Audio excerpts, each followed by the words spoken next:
The warning lights flashed red across the orbital command station above Earth. Captain Kyung-ho rushed to the communications center, where Officer Hana was staring at her screen with wide eyes. She looked up at him with confusion written all over her face. "Sir, we just received a message from space," she said. "It's not from any human ship or station." Kyung-ho felt his heart beat faster. This was the moment everyone had been waiting for and dreading at the same time.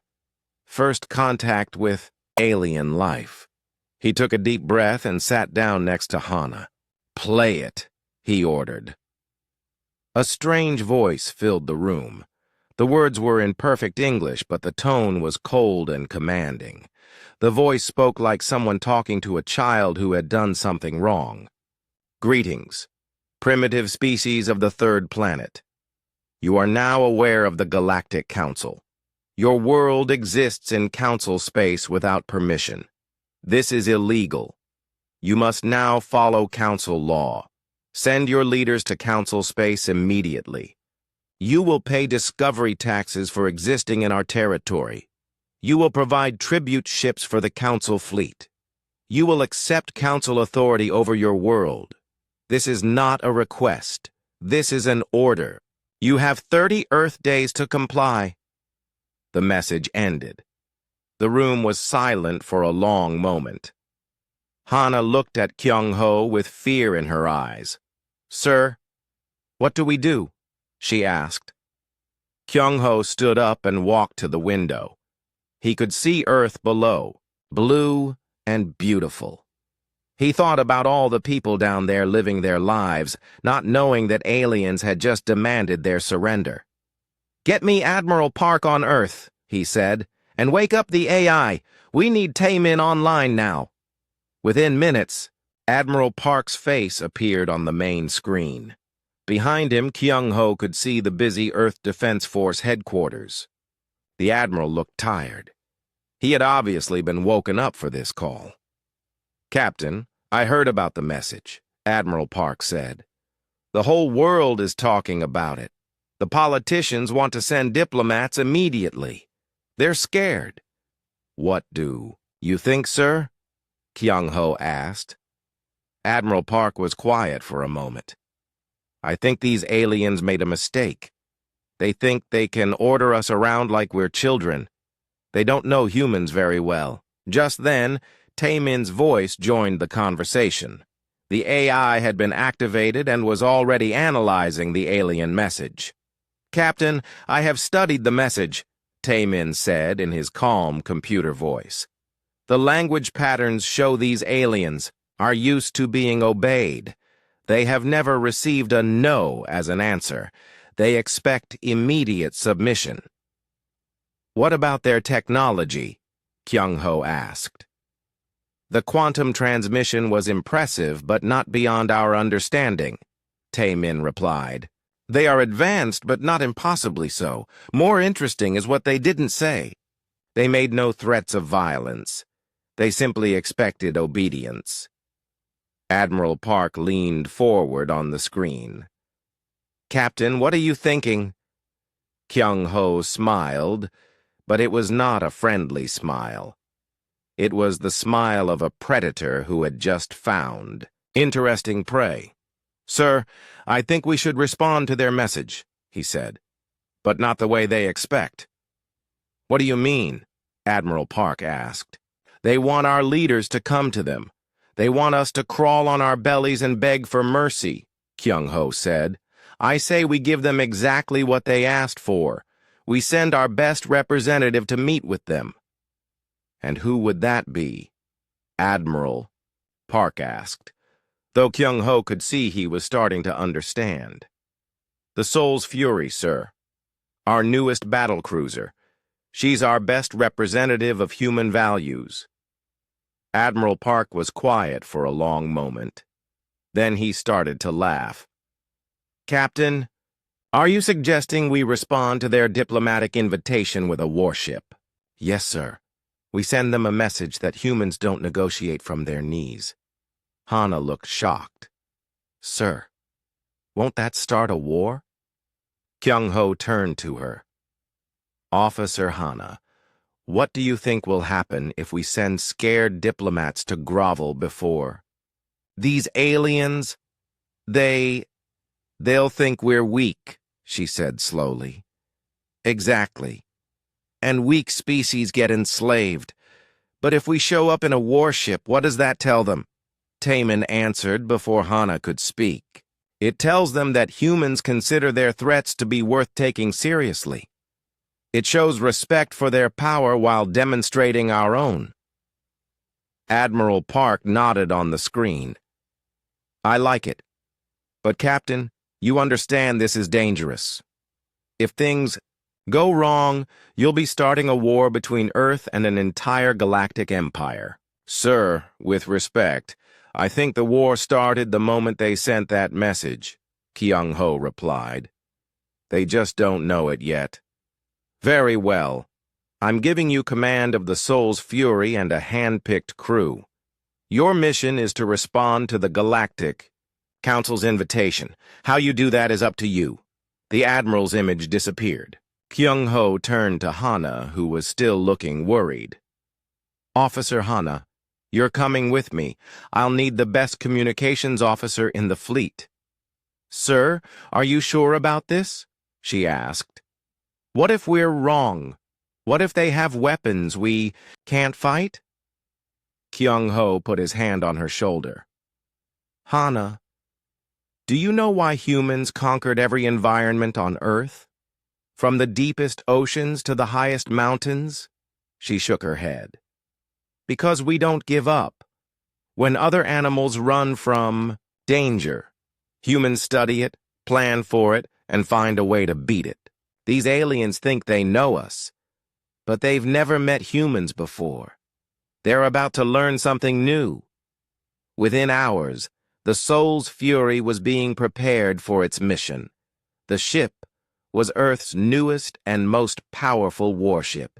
It was 3 kilometers long and armed with weapons that could crack a moon in half. But more importantly, it carried the hopes and pride of humanity. As Kyung-ho walked through the ship, he met his crew. Chief Weapons Officer Bo-ra was checking the railgun systems. She was young but had the steadiest hands in the fleet. Marine Commander Dong-soo was training his soldiers for possible boarding actions. He was a giant of a man who had never lost a fight.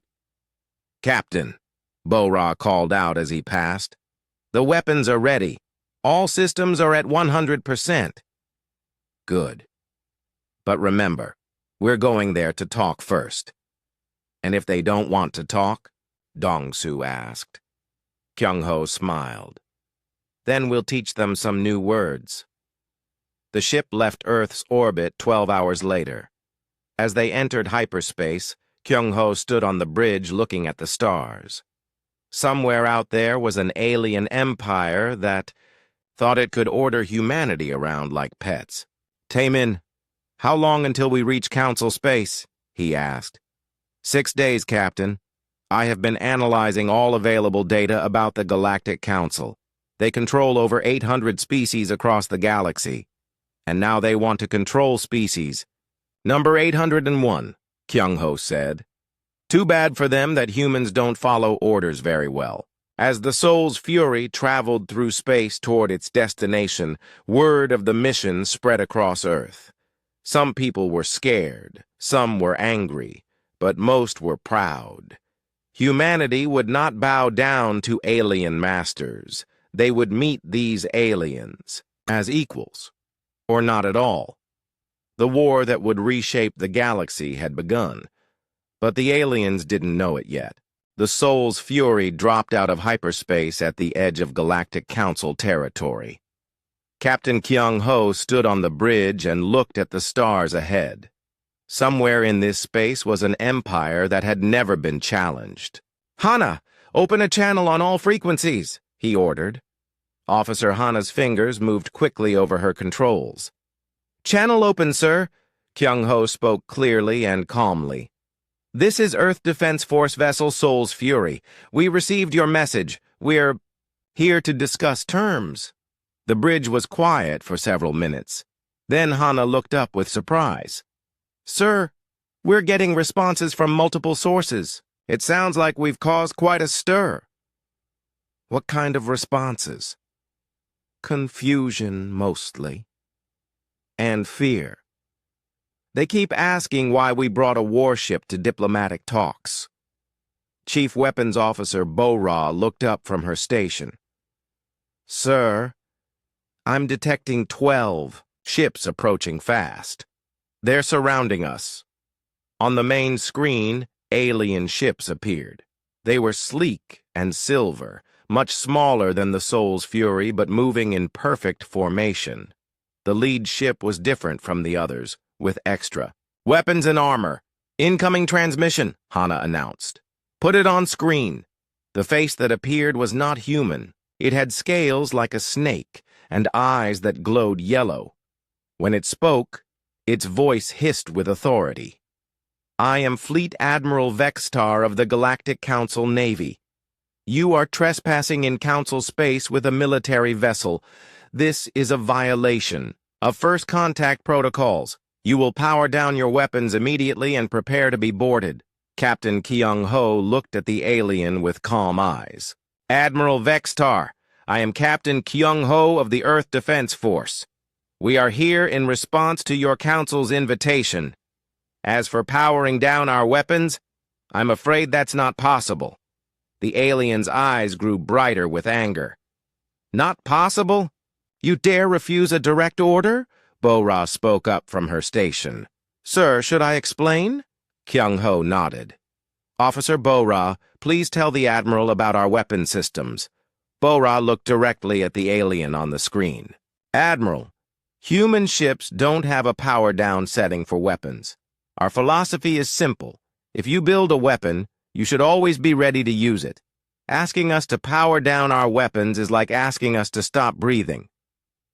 Admiral Vextar's face showed confusion. "This is madness. All civilized species have safety protocols. How do you prevent accidents?" "We train properly," Bo-Ra replied simply. "Also, any attempt to board our ship will be considered an act of war against Earth." "Just thought you should know." The alien admiral was silent for a moment. Behind him, other aliens could be seen talking quickly in their own language. Finally, Vextar spoke again. "You will follow our ships to the nearest council station. Any deviation from course will result in immediate destruction." "Admiral," Kyung-ho said with a slight smile, "you seem to misunderstand our situation. You have 12 frigates. We have 1 battlecruiser. Would you like a demonstration of the difference? You threaten the Council Navy?" "No, Admiral. I'm offering education." Bo-Ra looked at her captain. "Sir?" "That asteroid cluster to starboard. Pick the largest one and show our new friends what human engineering can do." Bo-Ra's hands moved over her controls. "Target locked. Firing main railgun." The Soul's Fury barely shuddered as its main weapon fired. A projectile moving at a significant fraction of light speed struck the largest asteroid in the cluster. The rock, which had been the size of a small mountain, simply disappeared. The energy release lit up space like a small star. The council ships stopped moving. Admiral Vextar stared at his screens in disbelief. That asteroid was 3 kilometers across, he whispered. "Yes," Kyung-ho said calmly, "about the same size as our ship. We like to make sure our weapons can handle anything we might face." Marine Commander Dong-Su stepped forward. "Captain, the alien ships are backing away from us." "Good. Admiral Vextar, shall we continue our discussion like civilized beings?" The alien admiral was clearly struggling to understand what had just happened. "Your weapons, they should not be possible. The energy requirements alone." "Admiral, may I be honest with you?" Kyung-ho asked. "Speak." "Your council made a mistake when you sent that message to Earth. You treated us like children who could be ordered around. But humans have a saying, speak softly and carry a big stick. We're here to speak softly. This ship is our big stick.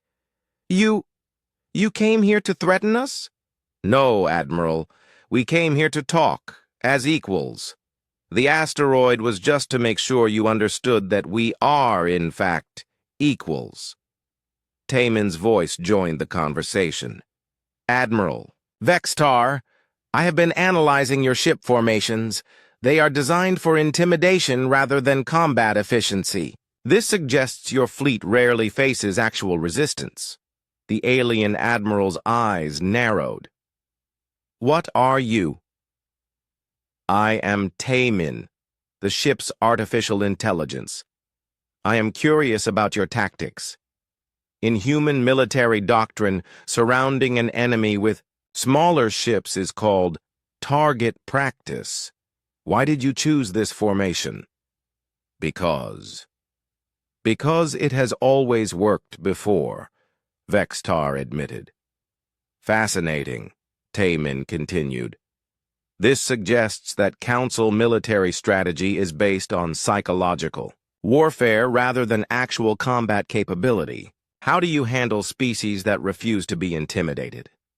There are no such species, Vextar said, but his voice lacked certainty. There are now, Captain Kyung-ho said. Bora looked up from her station again. Sir, more ships are coming. A lot. More. I count 37 vessels approaching from multiple directions. Admiral, Kyung-ho said, it seems you've called for backup. Are you planning to start a war? I am following standard protocol for dealing with hostile species. Hostile? Admiral, you surrounded us with warships and demanded we surrender. We destroyed a rock to show we could defend ourselves. Which of us is being hostile? The alien admiral was quiet for a long moment. When he spoke again, his voice was different, less certain. What do you want from the Council? The same thing you want from us. Respect. Your message to Earth was not respectful. It was an order from master to slave. Humans don't do slavery very well. We tend to break things when people try to enslave us. The Council maintains order in the galaxy. All species must follow Council law. Why? Kyung-ho asked simply. Because that is how it has always been. That's not a good enough reason for humans. We'll need a better explanation. The additional Council ships had arrived and were taking positions around the Soul's Fury. Now 37 alien warships surrounded the single human vessel. Captain, Dongsu said quietly, we're outnumbered 37-1. Yes, Kyung-ho replied. I feel sorry for them. Admiral Vextar heard this, and his eyes widened. Feel sorry for us? We have you surrounded. Admiral, you brought 37 ships to deal with one human vessel. From our perspective, this means either you think we're incredibly dangerous, or your ships are incredibly weak. Which is it? The alien admiral opened his mouth to reply, then closed it. He clearly had not considered this point of view. We will escort you to Council space, he said finally. But any aggressive action will result in your destruction. Understood. Admiral, but I should warn you about something. What? Humans consider being surrounded by hostile forces to be an aggressive action. We also consider threats of destruction to be aggressive actions. So far, your people have committed 2 acts of aggression against Earth. We've only destroyed 1 asteroid. I'd say you're ahead on points. As the fleet of Council ships began moving deeper into their territory, Admiral Vextar stared at the human ship on his screen. He had never encountered a species like this before. They should be terrified, surrounded by superior numbers. Instead, they acted like they held all the advantages. For the first time in his career, Admiral Vextar wondered if the Council had made a terrible mistake. The Council fleet moved through space toward their nearest major base. Admiral Vextar watched the human ship carefully. It stayed in formation but showed no signs of fear or submission. This bothered him more than he wanted to admit. On the Sols, Fury, Chief Science Officer Young M.I., was studying the alien ships around them. She had been quiet since the confrontation started, but now she spoke up.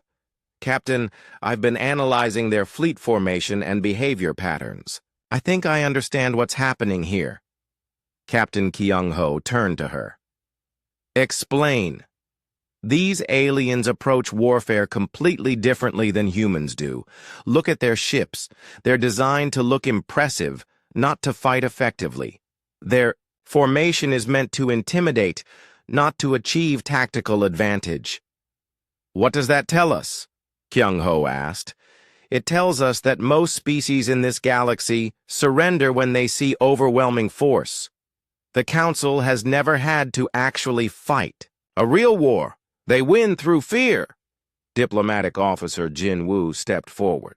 He had been listening to the communications between ships and learning about alien psychology. "Young Mi is right, Captain. I've been monitoring their transmissions.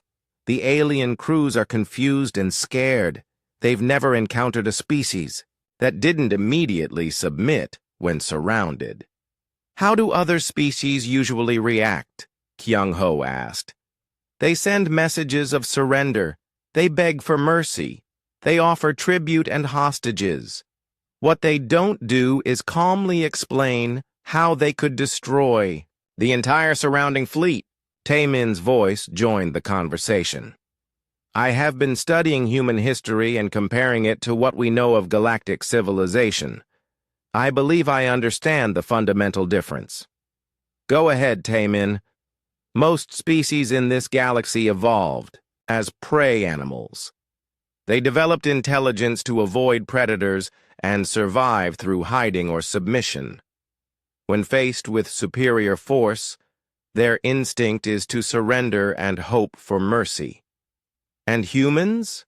Young Mai asked, though she suspected she knew the answer. "Humans evolved as persistence predators. When faced with superior force, human instinct is to study the enemy, find weaknesses, and plan an attack.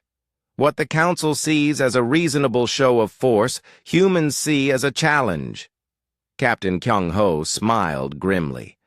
"So they're trying to intimidate a species that considers intimidation to be foreplay." "Sir," Hana called from her station, "Admiral Vexatar is requesting another communication. Put him through." The alien admiral appeared on screen again. He looked tired and frustrated. "Human Captain, I need to understand your species. Why are you not afraid? We have you surrounded with overwhelming force." Jin Woo stepped forward. "Admiral, may I answer that?" Kyung-ho nodded. "Go ahead, Jin Woo." The diplomatic officer looked directly at the alien.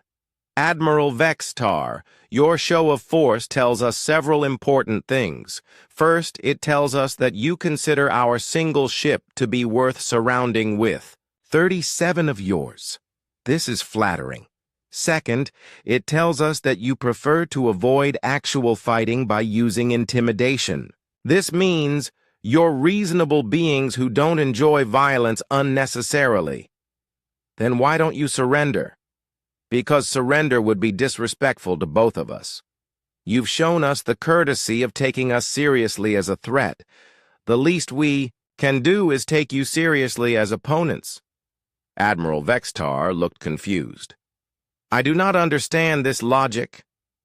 "Admiral, let me ask you something. If we had arrived in a small diplomatic ship and immediately begged for mercy, what would you have thought of us?" "I would have thought you were a weak species worthy only of servitude." "Exactly. And if we surrender now, after you've gone to the trouble of surrounding us with your fleet, wouldn't that prove we were weak all along?" The alien admiral was quiet for a moment. You're saying that resistance is a form of respect? In human culture, yes. We have a saying, a worthy enemy is better than a false friend. Your actions tell us you consider us worthy of respect.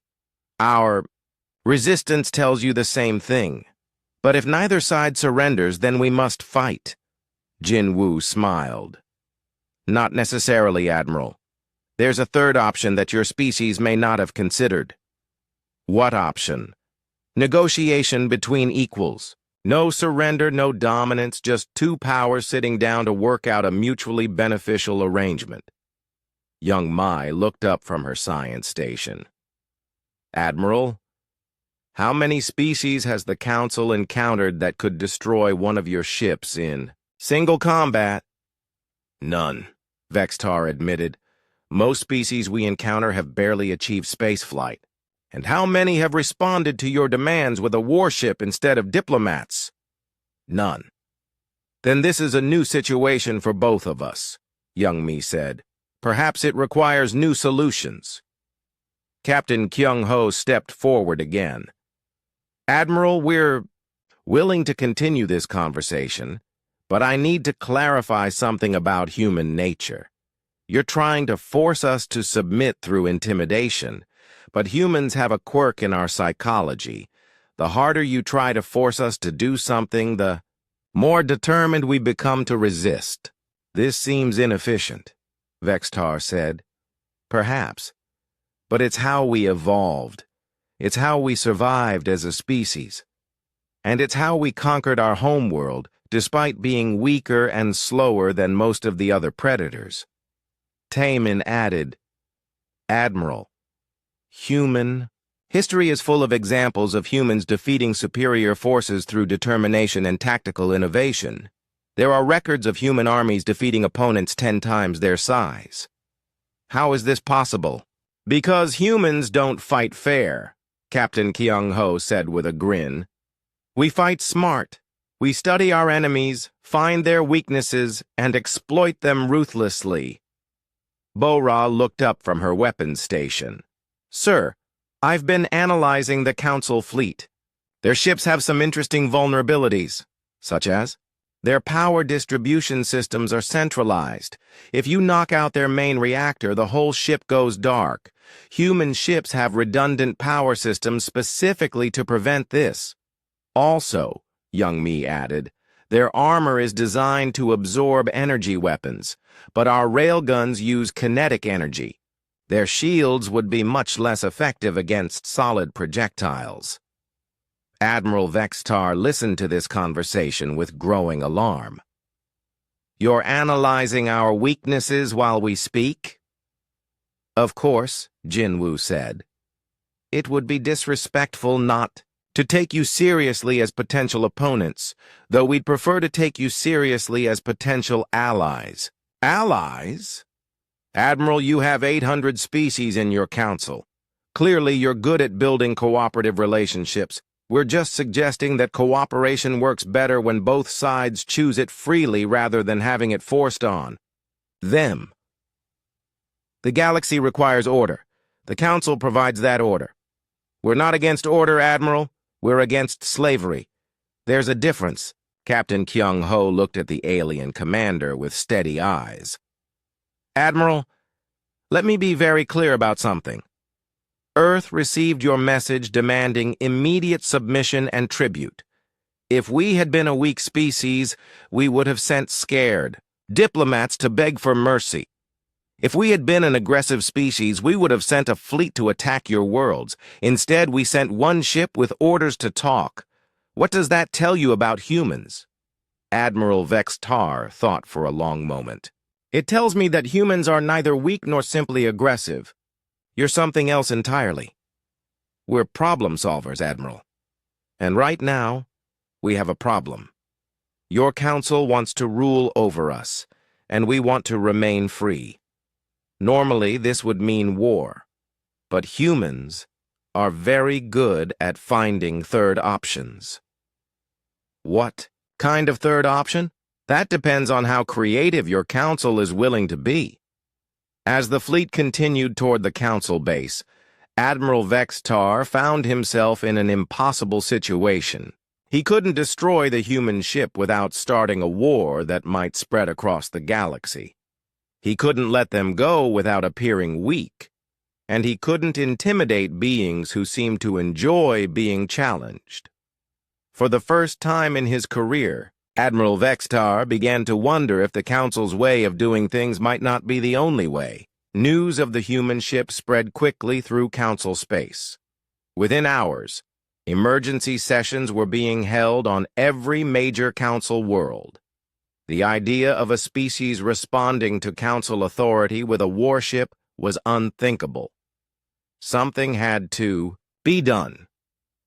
Grand Admiral Techmore received the emergency call while reviewing fleet positions near the galactic core. He was a crystalline being whose race had been among the founding members of the Council. His people valued order above all else, and the humans represented chaos. Admiral Vexitar's report makes no sense, he told his staff. One alien ship cannot threaten Council authority. We will make an example of these humans that the entire galaxy will remember. Within 6 hours, the largest fleet ever assembled by the Council was moving toward the human ship's location. Over 200 vessels, including the massive dreadnought Hegemony's Will, formed up for what the Council expected to be a brief demonstration of power. On the Soul's Fury, Chief Engineer Min Ho was working in the engine room when the approaching fleet was detected. He looked up from his console with interest rather than fear. "Captain," he called over the ship's communication system, "you might want to see this. I'm detecting some very interesting energy signatures." Captain Kyung Ho arrived in engineering within minutes. "What have you found?" "The Council fleet uses a very different approach to space travel than we do. Their ships seem to rely on brute force rather than efficiency. Look at these power readings." Min Ho showed his captain the sensor data. The approaching Council ships were generating massive amounts of energy, but most of it was being wasted through inefficient systems. "They're strong but clumsy," Min Ho explained, "like using a sledgehammer to crack an egg." "Can we use that against them?" "Possibly." "Captain, how much do you trust our gravitational drive system?" Kyung Ho raised an eyebrow. "That's an odd question. It's gotten us here safely." "Yes, but we've only used it for propulsion. The system is capable of much more." "Explain." Min Ho's eyes lit up with excitement. "The gravitational manipulation drive doesn't just push us through space. It can create localized gravity fields, alter space-time curvature, even generate gravitational waves. We could use it as a weapon." "A weapon?" "Min Ho, that's a propulsion system." "Captain, what's the difference between a propulsion system and a weapon? Intent and application. A knife can cut bread or kill an enemy. Our gravity drive can move us through space or turn enemy ships into scrap metal." Before Captain Kyung Ho could respond, Hana's voice came over the ship's communication system. "Captain, to the bridge immediately. We have a situation." Kyung Ho rushed to the bridge to find his crew staring at the main screen in amazement. Space around them was filled with Council ships. The small escort fleet that had surrounded them was now dwarfed by the massive armada that had arrived. "How many?" Kyung Ho asked. 203 ships, Bora reported, including that monster. In the center, it's 15 kilometers long and armed with enough weapons to crack a planet. The massive dreadnought Hegemony's Will dominated the center of the fleet formation. It was a monument to Council power, designed to inspire awe and terror in equal measure. "Incoming transmission," Hana announced. "Put it through." A new alien face appeared on screen. This one looked like it was made of living crystal with faceted features that reflected light in beautiful patterns. When it spoke, its voice resonated like music, but the words were anything but musical. "I am Grand Admiral Thekmore of the Council Grand Fleet. You are the humans who dare to threaten Council authority. This ends now. You will surrender immediately, or you will be destroyed. This is your only warning." Captain Kyung-ho looked at the crystal being with calm eyes. "Grand Admiral, I am Captain Kyung-ho of the Earth Defense Force. With respect, you seem to have misunderstood our mission." "There is nothing to misunderstand. You came here with weapons. You threatened our ships. You will surrender or die. Admiral, you've brought 200 ships to threaten one. This tells us everything we need to know about your capabilities versus ours." "You mock the Grand Fleet?" "Not at all, Admiral. We're impressed. It takes real organizational skill to coordinate this many ships. But we have to ask, if your ships are so powerful, why do you need so many of them to handle one human vessel?" Grand Admiral Thekmore's crystalline face shifted colors, showing his anger. "You will learn respect for Council power. All ships. Assume attack formation. Prepare to fire on my command." The Council fleet began moving into a spherical formation around the Soul's Fury. Weapons powered up across the Armada, creating a light show that could be seen from several star systems. Away. Captain Kyung-ho turned to his crew. "Bora, weapon status?" "All systems ready, sir, though I should point out we're slightly outnumbered. Minho, is your gravity weapon ready?" "Yes, sir. But, Captain, I should warn you, what I'm planning to do has never been tested in combat. The physics are sound, but we might accidentally tear a hole in space-time, or create a black hole, or turn their fleet into a fine paste. I'm not entirely sure which. Will it keep them from destroying us?" "Oh, yes, sir. Definitely." "Then, do it!" Grand Admiral Thekmore's voice boomed across all frequencies. "Humans, this is your final chance. Surrender now or face annihilation." Captain Kyung-ho smiled and opened a channel to the entire Council fleet. "Admiral, you've brought a fleet to threaten one ship. We'll give you one chance to withdraw." "Impossible. No single ship can threaten the Grand Fleet. Would you like a demonstration? All ships, fire at will." More than 200 Council ships opened fire simultaneously. Energy beams, plasma bolts, and missile swarms converged on the Soul's Fury's position. The amount of firepower was enough to vaporize several city-sized asteroids, but the Soul's Fury was no longer where the weapons were aimed.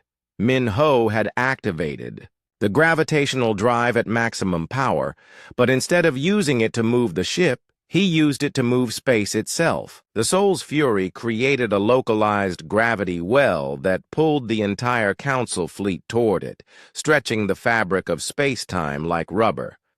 The Council ships, caught in formations designed for intimidation rather than maneuverability, found themselves being pulled helplessly toward the human vessel.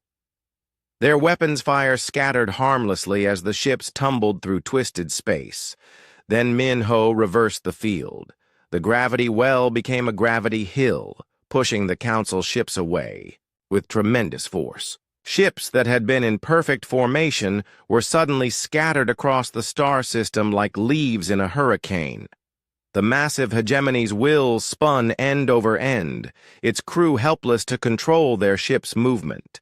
Through it all, the Soul's Fury danced between the scattered alien vessels like a fighter craft, despite being a massive battle cruiser. The gravitational field protected it from the chaos it had created while allowing it to move with impossible grace. When the gravitational storm finally ended, the Council Grand Fleet was spread across millions of kilometers of space. Some ships had collided with each other. Others had been thrown so far from the battle area that it would take hours to return. None had been destroyed, but all had been rendered helpless. The soul's fury hung motionless in the center of the chaos, completely undamaged. Grand Admiral Thekmore's voice was weak when he finally managed to speak. What did you do?" "We danced," Captain Kyung-ho replied simply. "Admiral, your fleet is impressive, but it's designed to intimidate civilized species into surrender. Humans aren't civilized. We're creative. This is impossible. No ship can do what you just did. Admiral, you made the same mistake that many of Earth's predators made millions of years ago. You assumed that bigger and stronger always wins. But humans didn't become the dominant species on Earth by being the biggest or strongest. We became dominant by being smarter." Young Mai spoke up from her science station. "Admiral, our gravitational manipulation system is based on principles your scientists probably understand. We just applied them in ways you never considered necessary." "Why?" Thekmore asked weakly. "Why didn't you destroy us? You could have killed us all." "Because we came here to talk, not to commit genocide," Captain Kyung-ho replied. "Though we wanted to make sure you understood that we're capable of defending ourselves if necessary." As the scattered council ships slowly regrouped, Grand Admiral Thekmore stared at the human vessel with new understanding. These beings had just demonstrated the ability to neutralize the most powerful fleet in galactic history without killing a single alien.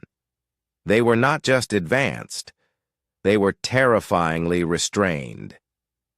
For the first time in Council history, a Grand Admiral began to consider the possibility that surrender might be the wisest option. The news of what the Council was calling the Soul Incident spread across the galaxy faster than light. On every Council world, emergency meetings were being held. In 800 different languages, the same question was being asked. How? Had one alien ship defeated the Grand Fleet?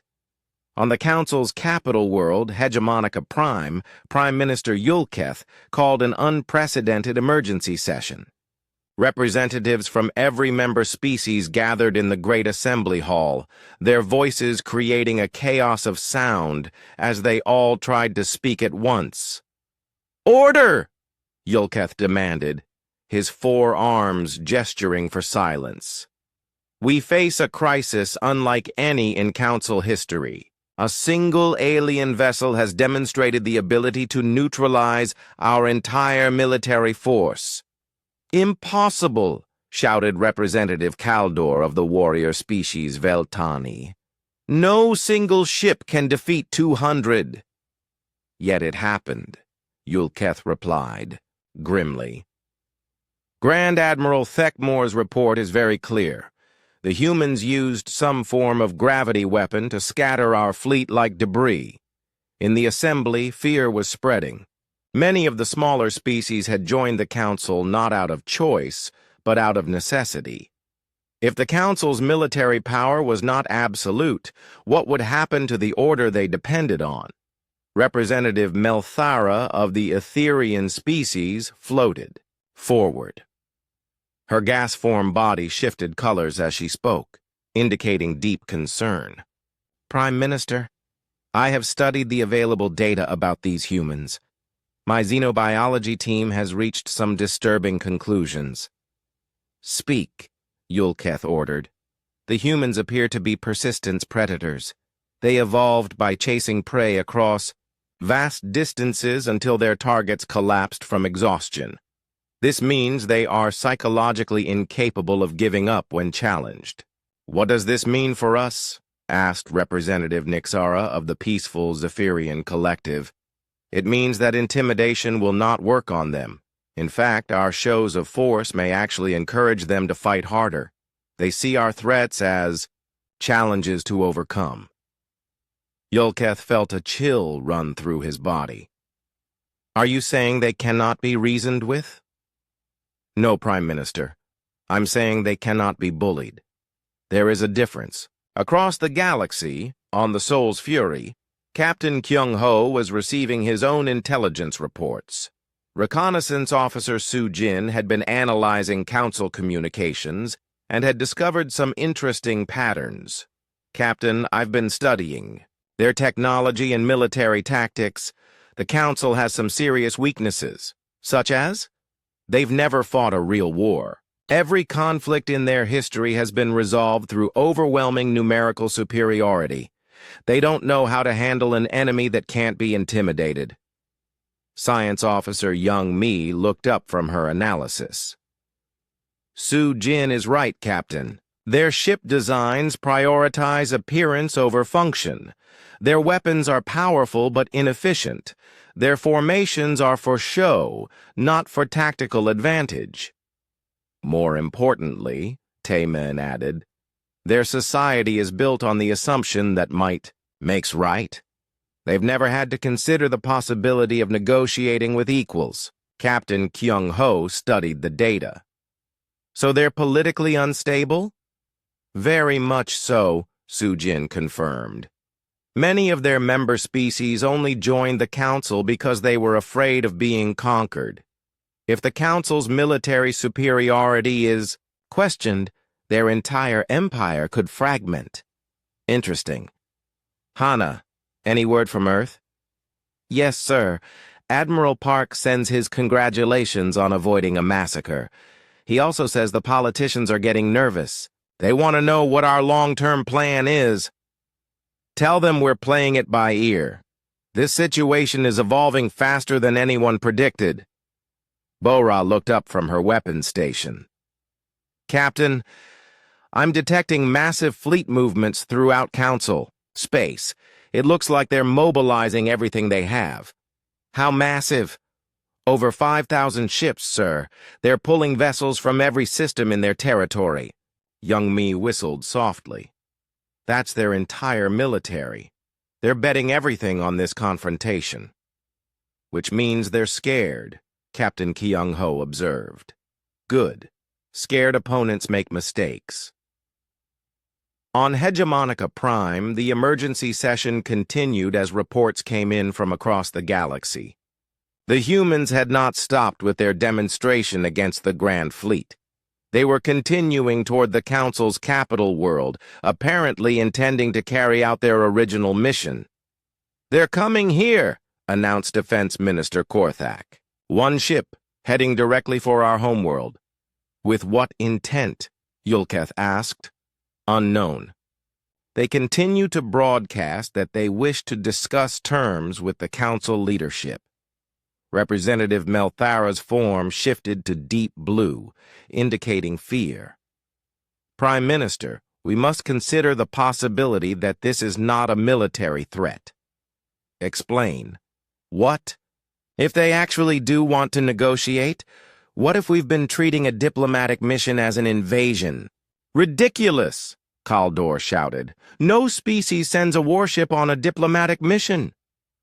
No Council species sends a warship on a diplomatic mission, Melthara corrected. But we know nothing about human customs. Perhaps this is normal for them. Yulketh considered this possibility. Even if that were true, they have demonstrated the ability to destroy our fleets. How do we negotiate with beings who can annihilate us at will? The same way smaller species negotiate with us, Melthara replied quietly. The assembly fell silent. None of them wanted to consider the implications of that statement. Back on the Soul's Fury, Tactical Officer Wu Jin was monitoring Council communications and had made an interesting discovery. Captain, I'm intercepting internal Council transmissions. It sounds like their government is having some serious arguments about how to handle us. What kind of arguments? Some want to fight, some want to negotiate, some want to surrender immediately. But here's the interesting part. Many of their member species are asking why they need the Council's protection if the Council can't protect itself. Political instability, Captain Kyung-ho mused. How widespread? Very. I'm detecting rebellion, planning on at least 30 worlds. Species that have been under council control for centuries are starting to ask uncomfortable questions. Young Mi looked up from her science station. Captain, we may have accidentally started a galactic revolution. That was not our intention. No, sir. But it may be the result anyway. The Council's power was based on the belief that resistance was futile. We've just proved that wrong. Taemin's voice joined the conversation. Captain, I have been analyzing the political structure of the Council. It is fundamentally unstable. They rule through fear rather than consent. Any demonstration that they can be resisted weakens their authority everywhere. So what happens now? Unknown. We are in uncharted political territory. No single ship has ever threatened an entire galactic empire before. Not threatened, Captain Kyung-ho corrected. Challenged. There's a difference. As the Soul's Fury continued its journey toward Hegemonica Prime, both sides prepared for a confrontation that would reshape galactic civilization. The Council assembled the largest fleet in their history, while the humans approached with a single ship and an offer to talk. Neither side fully understood what was about to happen, but both sensed that the galaxy would never be the same. In his private chambers, Prime Minister Yulketh stared out at the stars and wondered if the Council was about to face its greatest victory or its final defeat. The humans claimed they wanted to negotiate, but they had demonstrated the power to destroy everything the Council had built. On the Soul's Fury, Captain Kyung-ho looked at those same stars and wondered if humanity was about to make its greatest diplomatic achievement or its most catastrophic mistake. They had come to talk, but they had been forced to fight. The only certainty was that in a few days, one way or another, the question of humanity's place in the galaxy would be settled forever. On Hegemonica Prime, the Council's best scientific minds worked around the clock to understand what they were facing. Dr. Melthara led a team of xenobiologists in the deepest research facility on the planet, studying every piece of data they could gather about human behavior. The recordings from the Soul incident are disturbing, she told her research team.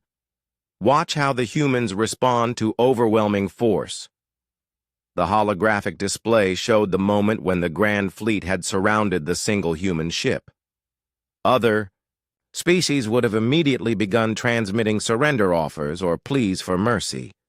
The humans had calmly analyzed their opponents and then demonstrated superior firepower. This is not normal behavior, noted Dr. Kesrin, a multi-eyed researcher from the Observation Guild. Most species become less aggressive when faced with superior numbers. These humans became more confident.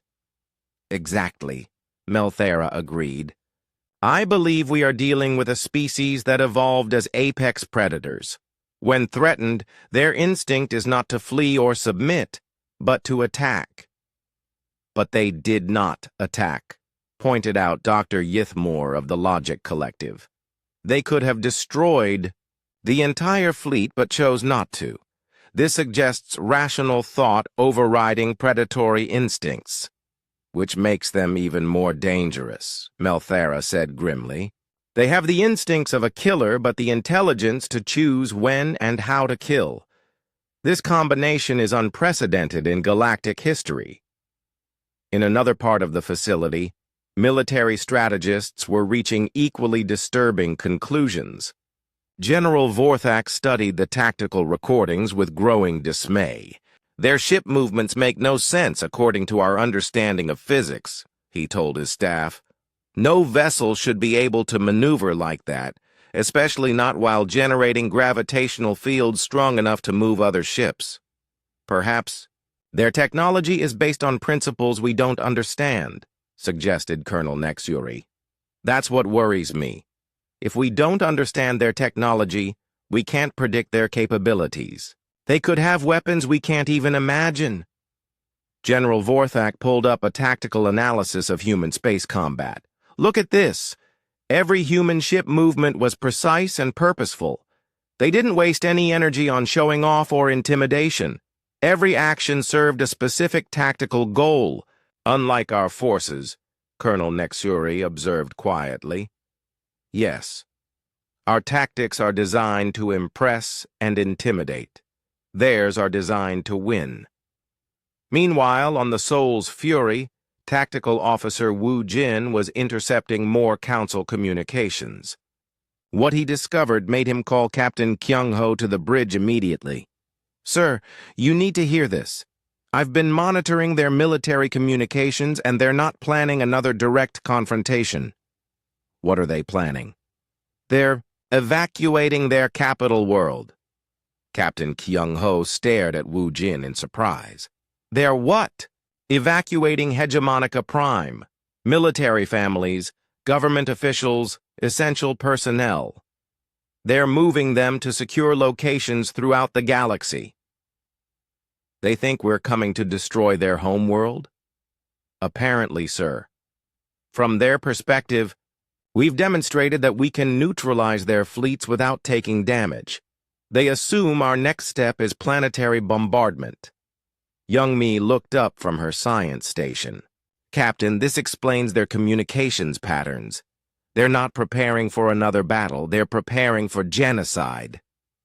"But we never threatened to attack their planet," Captain Kyung-ho protested. "Sir," Taemin interjected, "perhaps we should consider this from their perspective. Every species they have encountered follows a predictable pattern: exploration, contact, intimidation, submission. When intimidation fails, the next logical step in their experience would be overwhelming force directed at civilian targets. They think we're like them," Captain Kyung-ho realized. "They think we rule through fear and violence." "Which means they're terrified," Wu Jin added. "Sir, some of these communications are talking about scorched earth tactics. If they can't stop us from reaching their homeworld, they're considering destroying it themselves rather than let us have it." The bridge was quiet for a moment as everyone considered the implications. "Hana, open a channel on all Council frequencies." Captain Kyung-ho ordered. "Channel open, sir. Attention, Galactic Council. This is Captain Kyung-ho of the Earth vessel Soul's Fury. We have intercepted your communications and are aware of your evacuation plans. Let me be very clear.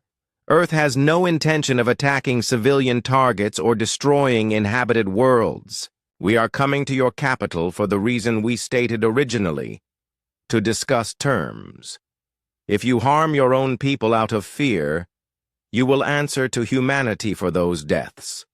He paused, then continued in a gentler tone. "We understand that our methods may seem strange to you. Humans often approach problems differently than other species, but we are not monsters. We do not make war on civilians. We came here to talk, and that is still our intention." The transmission ended, and the bridge was quiet again. "Think that will help?" Bora asked. "Probably not," Captain Kyung-ho replied. "They're too scared to think clearly." On Hegemonica Prime, Prime Minister Yulketh listened to the human transmission with his full cabinet. The message was meant to be reassuring, but it had the opposite effect on many council leaders. "They know about our evacuation plans." "Defense," Minister Korthak said nervously. "They're monitoring all our communications. How is that possible?" "More importantly," added Intelligence Chief Morthian, "they claim they don't make war on civilians, but they came here in a warship. Their words and actions don't match." "Unless," Prime Minister Yulketh said slowly, "we've misunderstood their intentions from the beginning." "What do you mean?" Korthak asked. "What if they really did come here to negotiate? What if the warship is just their way of ensuring they're taken seriously?" "Impossible," Morthine protested. No civilized species sends a warship on a diplomatic mission. No council species sends a warship on a diplomatic mission, Yulketh corrected. But we know nothing about human diplomatic customs. Dr. Melthara entered the meeting room at that moment, carrying a data pad with her latest research. Prime Minister, I need to brief you on human psychology immediately. My team has made some discoveries that change everything. Speak quickly. Humans are not like any species we've encountered before. They're social persistence predators with pack-hunting instincts.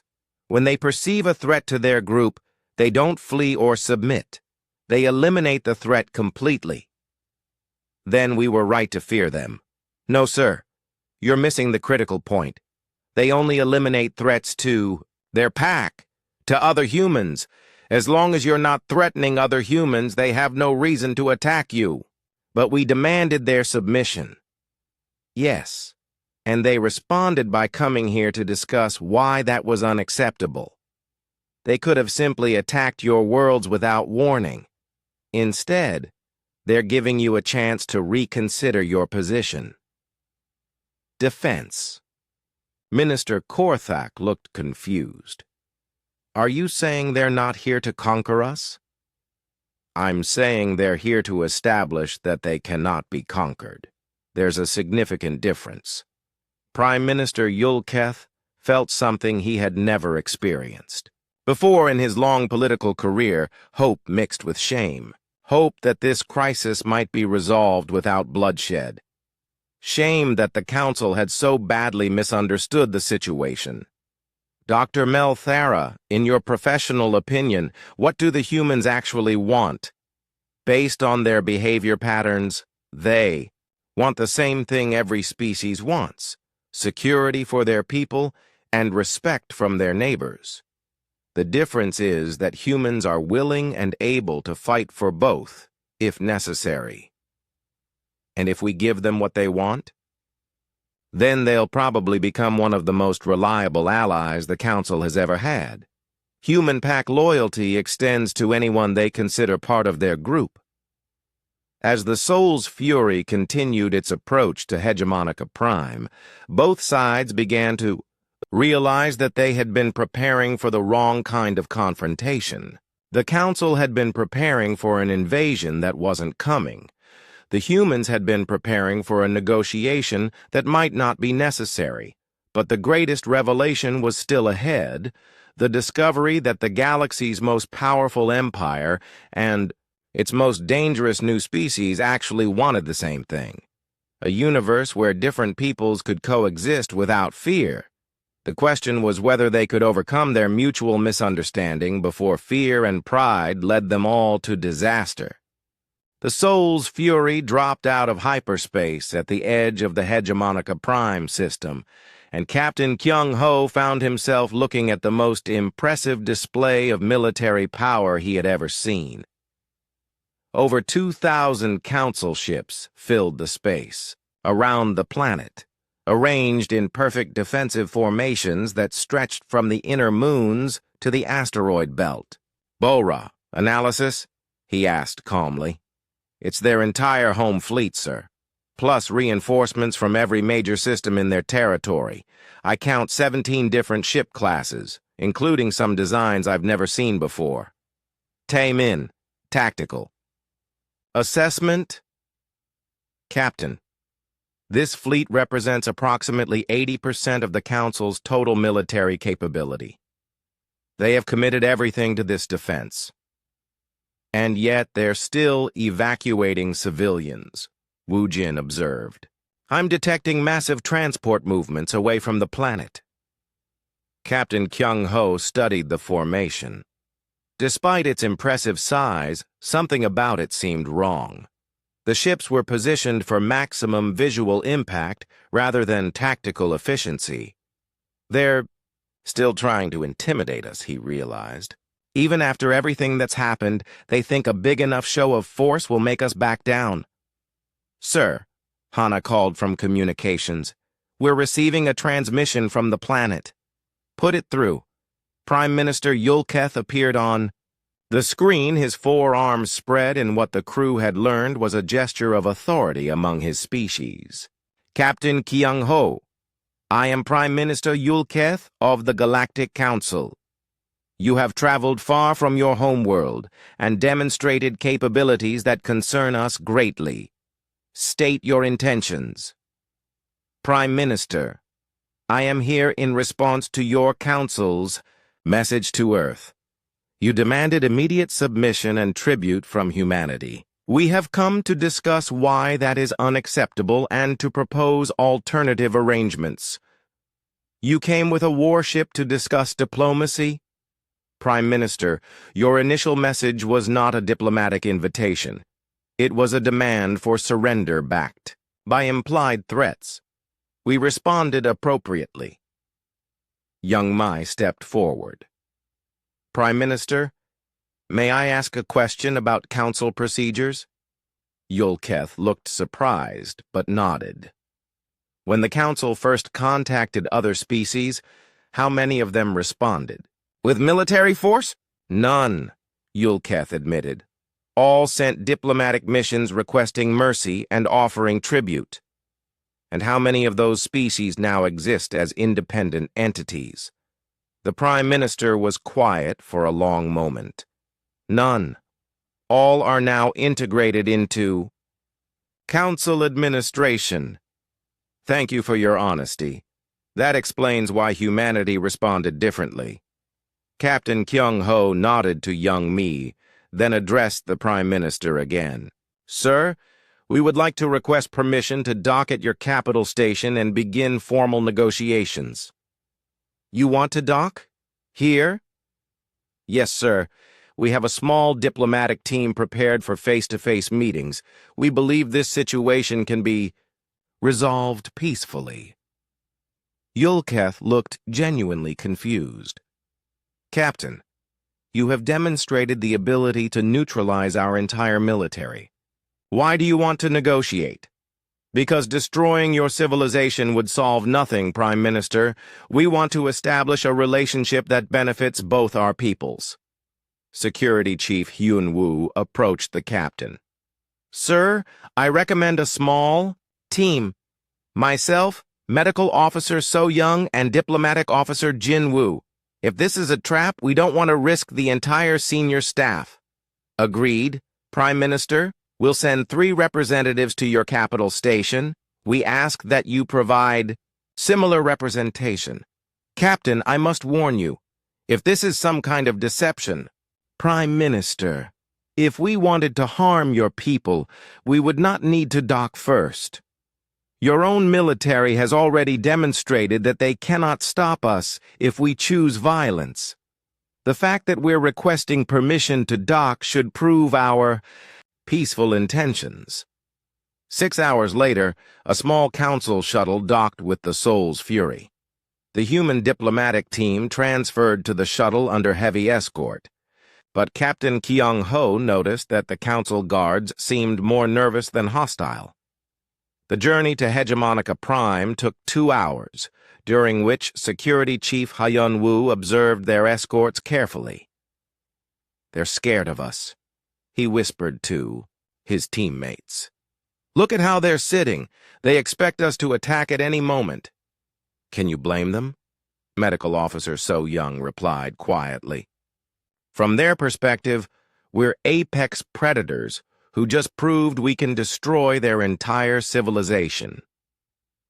When they arrived at the council capital station, the human team was escorted through corridors filled with aliens from hundreds of different species. Hyun-woo was amazed by the diversity. Beings of crystal and gas, metal and living stone, creatures that floated and others that moved on dozens of legs. But he also noticed something else. Many of these beings watched the human delegation with interest rather than fear. Some even seemed hopeful. Jin-woo, he whispered. I don't think all of these species are happy with the current arrangement. The diplomatic officer nodded. I noticed. Some of those looks weren't fear of us. They were fear of the council guards. They were led to the great assembly hall where representatives from all 847 council species had gathered. The hall was enormous, with seating designed for beings of wildly different sizes and environmental needs. Some delegates sat in water tanks, others in gas-filled chambers, still others in gravity wells or electromagnetic fields. Prime Minister Yulketh stood at the center of the hall and gestured for attention. Representatives of the council, we gather, today to address the human situation. These beings have demonstrated military capabilities that exceed our own and have requested formal negotiations. A murmur ran through the assembly. Diplomatic Officer Jin Woo stepped forward and bowed respectfully.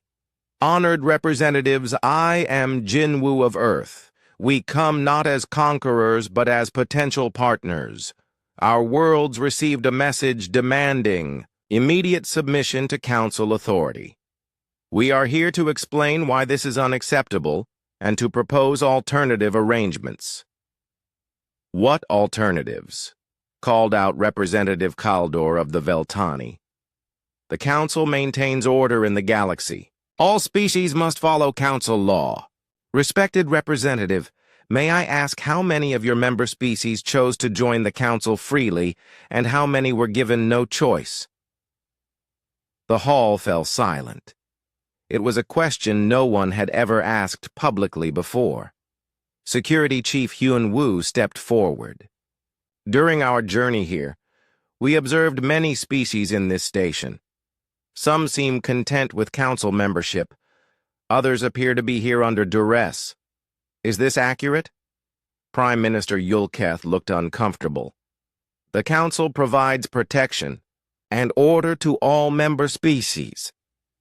That's not what I asked, Hyun-woo replied gently. I asked whether all species are here by choice. Medical Officer So-young added, in human society, we have a saying, a government derives its power from the consent of the governed. Does the council operate on this principle? The galaxy requires order, Yulketh repeated. The council provides that order. But who asked you to provide it? Jin Woo asked. And what happens to species that prefer to maintain their own order? Representative Mel Thara floated forward. The human asks valid questions. Perhaps it is time we considered whether our methods serve the galaxy's best interests. Traitor! Shouted Representative Nixara. The council has brought peace to the galaxy. Peace through force is not true peace, Jin Woo observed. It's simply the absence of open rebellion. Hyun Woo looked around the assembly hall and made a startling observation. Prime Minister, I count 847 species represented here. That's remarkable diversity. But I noticed something interesting about the seating arrangement. What do you notice? The species with the most military power sit closest to the center. The species with the least power sit furthest away. This suggests that the council is not an association of equals, but a hierarchy based on strength. What would you propose instead? Asked Representative Kesserin of the Observation Guild. An association based on voluntary participation and mutual benefit, Jin Woo replied. Each species contributing according to their abilities and receiving protection based on their needs. Impossible, Kaldor declared. Without central authority, there would be chaos. Perhaps, So-young said, but wouldn't that be better than slavery disguised as order? The assembly erupted in debate. Some species demanded that the humans be arrested immediately. Others called for consideration of their proposals. Still others seemed excited by the possibility of change. Prime Minister Yulketh called for order repeatedly, but the hall remained chaotic. Finally, he turned to the human delegation. You have created quite a disturbance, he said. Prime Minister, Jin Woo replied, We have simply asked questions that needed to be asked. If those questions create disturbance, perhaps the problem is not the questions but the system that cannot answer them. As the debate raged around them, the three humans realized they had accomplished something neither side had expected. They had not just challenged the Council's military power. They had challenged the fundamental assumptions that held the Galactic Empire together. The question now was whether that challenge would lead to positive change or complete collapse. The Great Assembly Hall of the Galactic Council had never seen anything like the chaos that erupted after the human questions. Representatives who had sat in silent compliance for centuries were suddenly shouting across the chamber. Species that had never spoken to each other were forming impromptu alliances. The careful order that had defined council politics for millennia was crumbling in real time. Prime Minister Yulketh called for emergency recess, but his voice was lost in the noise. Finally, he activated the hall's emergency systems, creating a sound barrier that forced silence. "Representatives," he shouted, "we will have order." But order was the last thing the assembly wanted. Representative after representative stood to speak, their voices creating a cacophony of languages and perspectives that had been suppressed for too long. Diplomatic Officer Jin Woo watched the chaos with growing concern. This was not what humanity had intended. He stepped forward and spoke into the sudden quiet. "Honored representatives, may I address the assembly?" Yulketh looked desperate enough to try anything. "Speak, human. We did not come here to destroy your government or create chaos. We came to discuss a simple principle, that free peoples should choose their own destinies. If our questions have created this disturbance, perhaps we can help find a solution." "What solution could you possibly offer?" demanded Representative Kaldor. "You have shown that our military cannot stop you. Why should we trust anything you say?" Security Chief Hyun Woo stepped forward. "Representative Kaldor, may I answer that with a question? If we intended to conquer you, why would we be standing here asking for your cooperation? Why not simply impose our will, as you have imposed yours on others?" Because... Kaldor struggled for an answer. "Because humans understand that forced obedience is worthless," Medical Officer So Young added. "True cooperation must be freely given, or it's just slavery with better marketing." Captain Kyung-ho's voice suddenly filled the chamber. He was addressing them from the souls, fury via the communication system. "Honored representatives of the Galactic Council, this is Captain Kyung-ho speaking from orbit. I have been monitoring your discussions, and I believe we can resolve this situation to everyone's benefit." Prime Minister Yulketh looked surprised. "Captain, you were not invited to address this assembly." "Prime Minister, my diplomatic team is currently surrounded by your security forces in your capital station. I think that gives me the right to participate in this conversation." "You threaten us?" "No, sir. I'm simply pointing out that we're all in this together now. Earth's relationship with the Council affects every species in this room." Representative Melthera floated forward. "Captain, what do you propose?" "Dr. Melthera, we propose something that has never been tried in galactic history: voluntary association with mutual defense guarantees." "Explain," Yulketh demanded. "Instead of demanding tribute and submission, we suggest a true alliance.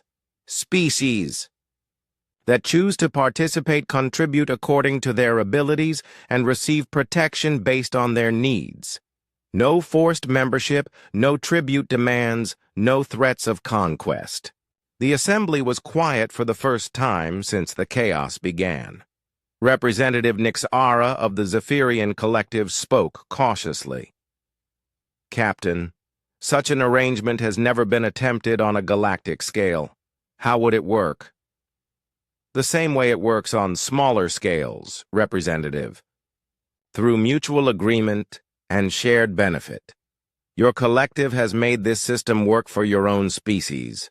We're simply suggesting extending it to others. Hyun-woo looked around the assembly hall and noticed something interesting.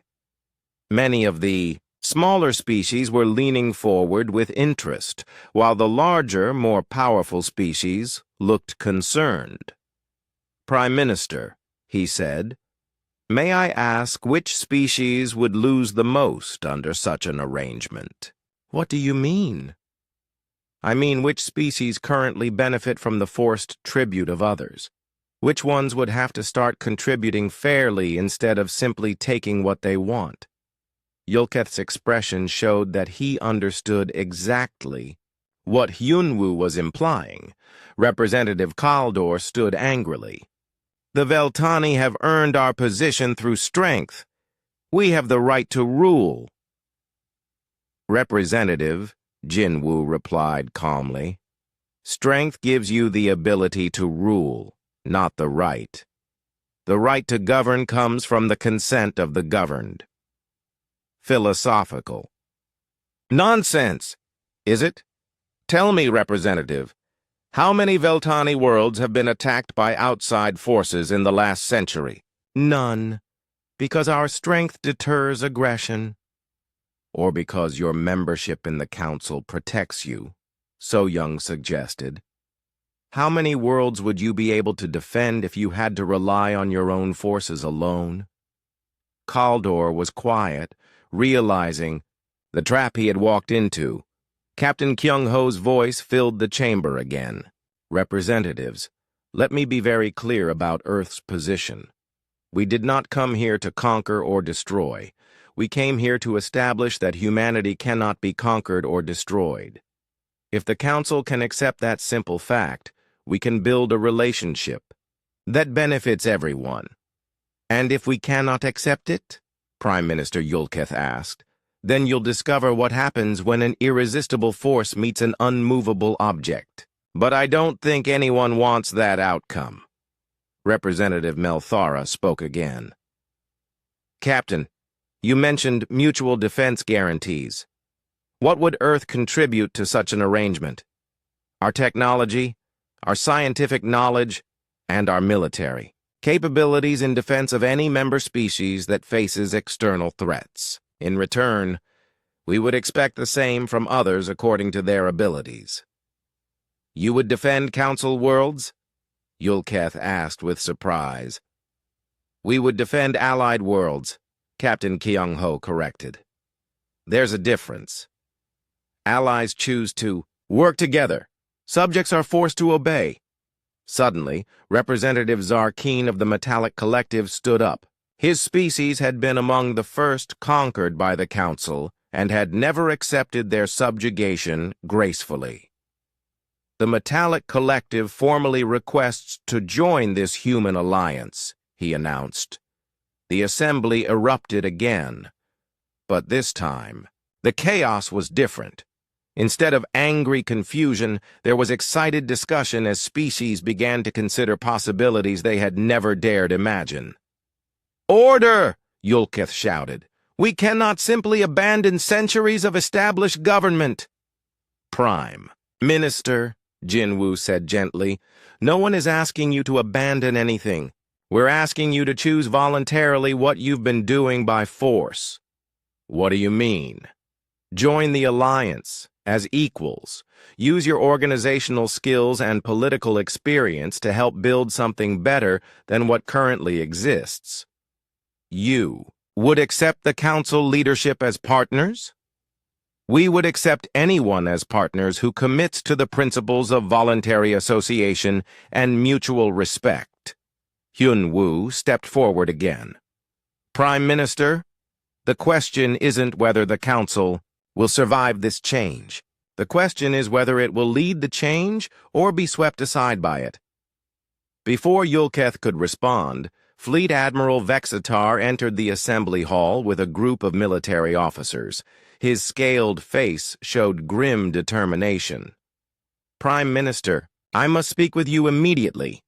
Admiral, we are in the middle of crucial negotiations.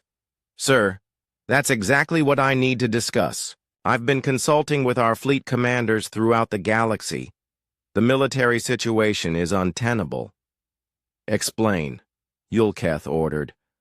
Prime Minister, we have committed over 80% of our total military capacity to this system. That leaves our outer territories virtually undefended. More importantly, our own analysis confirms what the humans demonstrated. Our current military doctrine is obsolete. The Assembly listened in stunned silence as their top military commander continued. Admiral Vexitar, Representative Kaldor interrupted. Surely you're not suggesting surrender to these aliens? Representative, I'm suggesting we face reality.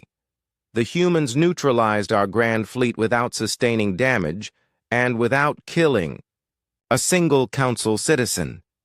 They could have destroyed us all, but chose restraint. That level of technological superiority combined with moral restraint suggests they might actually be the allies they claim to be. Captain Kyung-ho's voice joined the conversation again. Admiral Vexitar, would you be willing to work with human military advisors to develop new defensive strategies for the Alliance? Captain, if this alliance you propose can provide better security for member worlds than our current system, then yes. My oath is to protect Council citizens, not to preserve political structures. Prime Minister Yulketh looked around the assembly hall. The representatives were watching him expectantly, waiting for his decision. For the first time in his political career, he realized that the right choice and the safe choice might be the same thing. Captain Kyung-ho, he said finally, Earth's proposal has merit, but implementing such changes across 847 different species will require careful planning. Agreed, Prime Minister. We suggest starting with a pilot program. Any species that wishes to join the new alliance structure can do so voluntarily. Those that prefer the current system can maintain it until they're ready to consider alternatives. Representative Melthara's form shifted to bright blue, indicating excitement. A gradual transition. This could work. What about the species? That depend on tribute from others? Asked Representative Nixara. How do they survive under this new system? Medical Officer So Young stepped forward. Representative, may I suggest that species currently